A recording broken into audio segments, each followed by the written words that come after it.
All right, guys, Melissa here. Good morning. I am just waking up. I got a call in to go into work. It's actually not even work. It's a place that I get calls when I want to clean. So they asked if I was available today, and I'm like, yep, I am. So I actually have four jobs, guys. I just got hired at this place yesterday. I didn't even wash my hair last night. I was so tired. I'm like, my sleep is priority here. So, I got called into a place today. I got a job yesterday. I got two other jobs. One of them I can pick up hours at night, so that's four jobs, plus my own business, plus my nonprofit, plus in my free time, I help someone else with their nonprofit. So that's what I'm doing. So that's like a huge amount of like seven incomes coming in, and that's what you want to do. And of course, when you are building skills like I had to these last 7 months, the workload has to go down so that you have time for homework.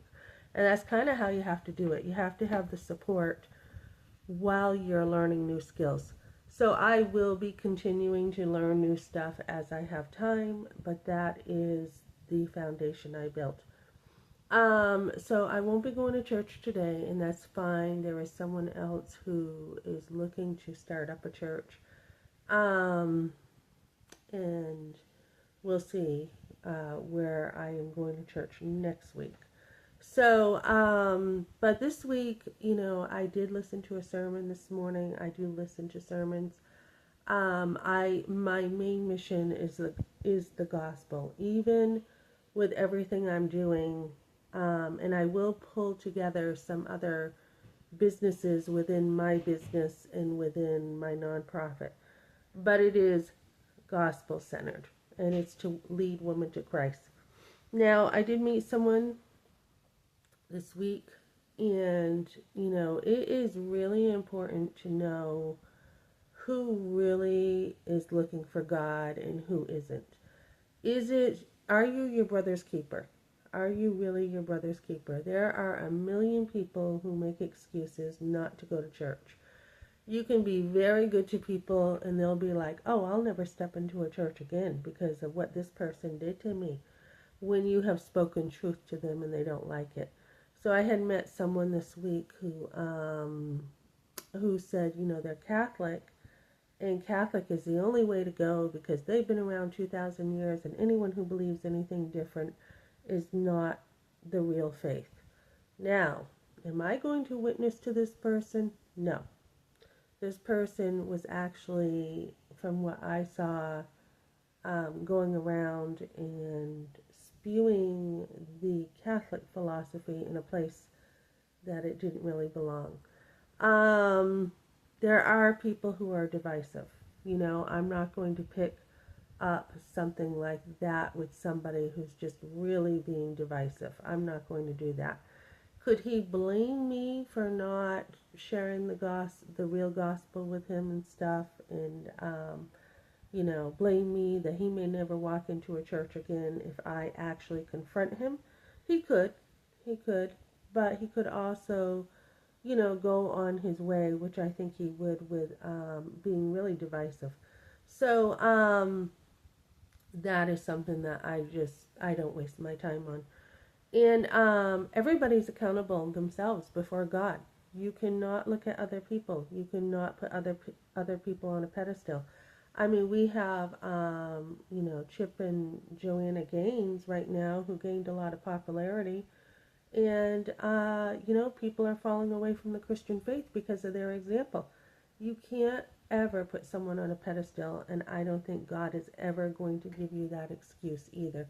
To say, well, I went to church and I had a bad experience. It's not going to fly. You have the creation, you have in your own heart, you know what's true, you have conviction of right and wrong. Um, we all are responsible before God, and you cannot blame church experiences. I've gone to over 25, maybe 30 different churches in my life, and I've seen a lot.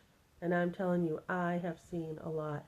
And what I have done when I've done this is I've kept my eyes, I've stayed in my own lane and kept my eyes on God.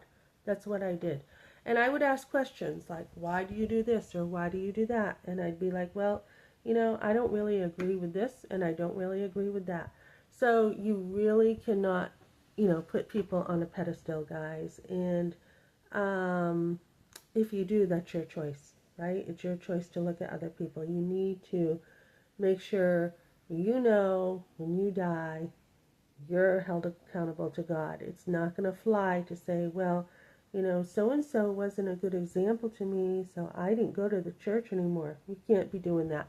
It is your responsibility to pick up a Bible, to dig into history, and to figure it out. I was not raised in a Christian home, and I worked very hard at I stayed home with my kids. I worked very hard at doctrine. I worked very hard at reading and getting some of those gaps in my education. I didn't have a Christian education, so I had to, you know, really buckle down and stay focused and say, not only am I homeschooling, but I'm going to be understanding doctrine. And I didn't understand it at first. When I first became a Christian, I was mentored by an older woman, and she would walk with me, and I'd ask her a million questions about God, right? And then I was mentored by another lady who had different views of God. And then I was mentored by another woman who had some different views of God. And so I educated myself about God, and that's really your own responsibility, what you need to do. So if you have a bad experience, you cannot use that as an excuse, because everybody has bad experiences, guys. You can't use that. So I'm headed out, and now that I have my business going and direction and starting a nonprofit, I will be doing a lot of different stuff too for the gospel. So I will be helping women to know Christ, whether they choose to come to my Bible studies and events, etc., will be up to them. But they will. I will be working with women, one-on-one to help them to come to know Christ. So that is what's going on, and I've got to run. Okay, thanks for joining me, guys.